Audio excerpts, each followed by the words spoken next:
పిల్లలు don't worry, మీ నాన్న పైకి అలా అంటున్నారు కానీ మనసులో వేరే ఉంది. మన ముందు బయటపట్టలేదు అంతే. ఇకపై మనం మిస్సమ్మ ఆడబోయే ఆటను చూడబోతున్నాం. Get ready.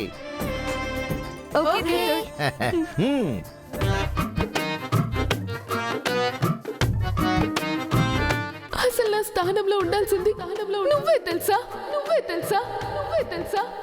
ఆయనకి నువ్వే తోడుగా ఉండాలి. అమ్మా అబ్బా అమ్మా అబ్బా, పరిగెత్తి కాళ్ళెప్పులు వచ్చేసినాయి బాబోయ్. ఏంటి చంబా ఇది? పరిస్థితులన్నీ నాకు అనుకూలంగా ఉన్నాయి, పంచభూతాలు కూడా నాకు అనుకూలంగా పనిచేస్తున్నాయి.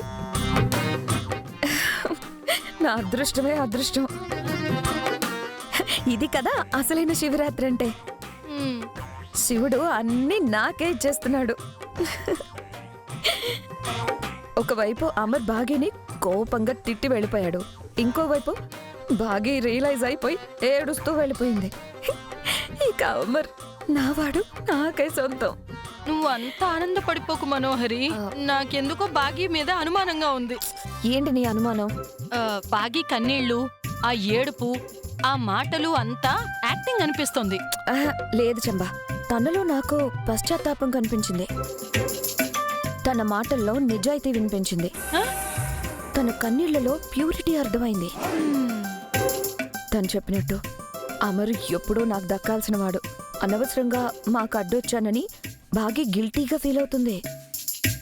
ఆ పాపమే తనకి తన కూతురికి తగిలిందని బాధపడిపోతుంది. అమర్ని పెళ్లి చేసుకోమని తనే చెప్పెళ్ళింది కదా.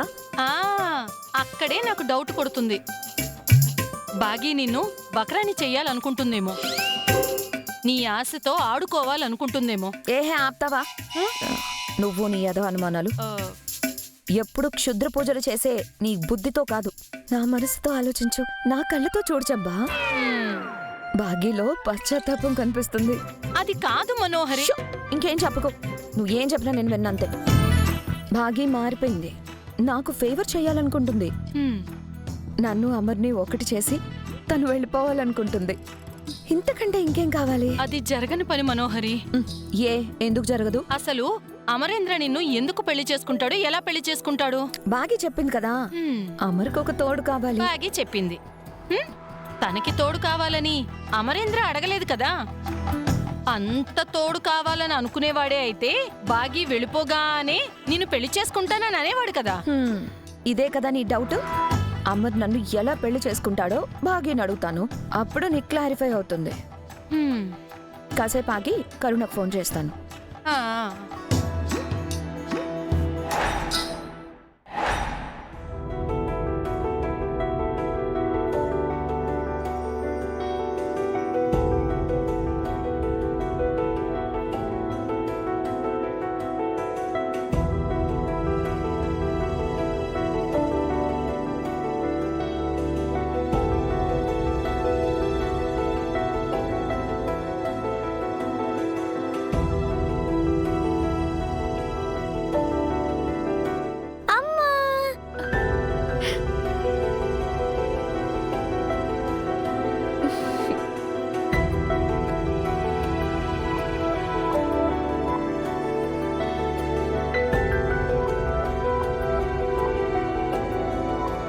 ఏంటి బుజ్జమ్మా ఇంత హ్యాపీగా ఉన్నావు? నువ్వు ఎక్కడికి వెళ్ళావో నాకు తెలిసిపోయింది. మేము గుడికి వెళ్ళొస్తున్నాం బుజ్జమ్మా. కాదు, మా నాన్నని కలిసి వస్తున్నారు కదా.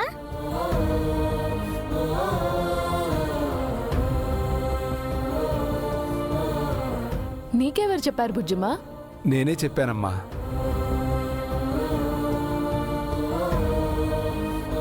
నాన్న ఎలా ఉన్నారమ్మా? నీతో ఏం చెప్పారు? నాన్న మనల్ని ఎప్పుడు తీసుకెళ్తారంట? నాకు నాన్న దగ్గరికి వెళ్ళాలని ఉందమ్మా.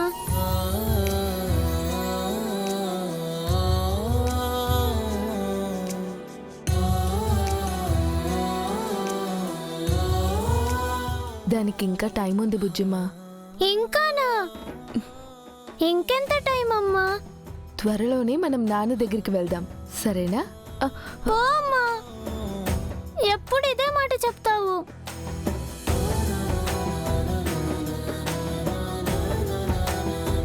ఈసారి మీ మమ్మీ నిజమే చెప్తుంది బుజ్జమ్మ. అతి త్వరలోనే మీ అందరూ కలవబోతున్నారు. మీ అమ్మ గా పని మీదనే ఉంది. అవునా అమ్మా? అవును బుజ్జమ్మ. నువ్వు అంజు అక్క వాళ్ళ ఇంటికి వెళ్తావా? ఓ, నువ్వు పంపిస్తే ఎందుకు వెళ్ళను? నాకు అమర్ సార్ అంటే చాలా ఇష్టం. మీ మమ్మీకి కూడా ఆ సార్ అంటే చాలా ఇష్టం. గదే గౌరవం.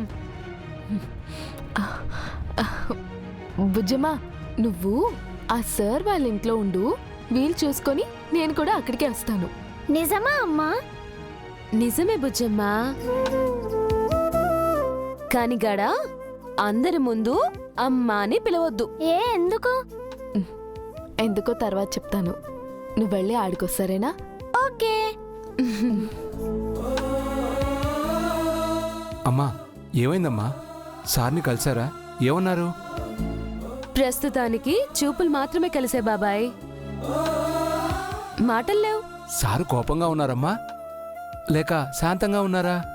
పైకి కోపంగా, మనసులో ప్రేమగా ఉన్నారు బాబాయ్.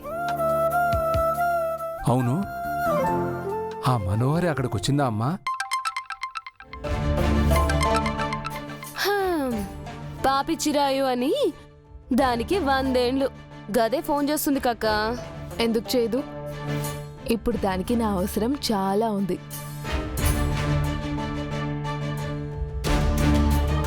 నా కోసమే ఫోన్ చేసి ఉంటుంది. ఎత్తు. గట్లనే. చెప్పు మనోహరి. కరుణ, ఎక్కడున్నావు? నీ పక్కన భాగ్య ఉందా? ఆ, ఉంది. ఏ? ఒక్కసారి ఫోన్ తనకి ఇవ్వవా? ఆ, ఇస్తా. ఉమ్.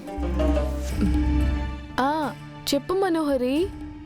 నాకు అమర్ దగ్గర అవుతాడని చెప్పావు. ఎలా దగ్గర అవుతాడో చెప్పకుండా వెళ్ళిపోయావేంటి?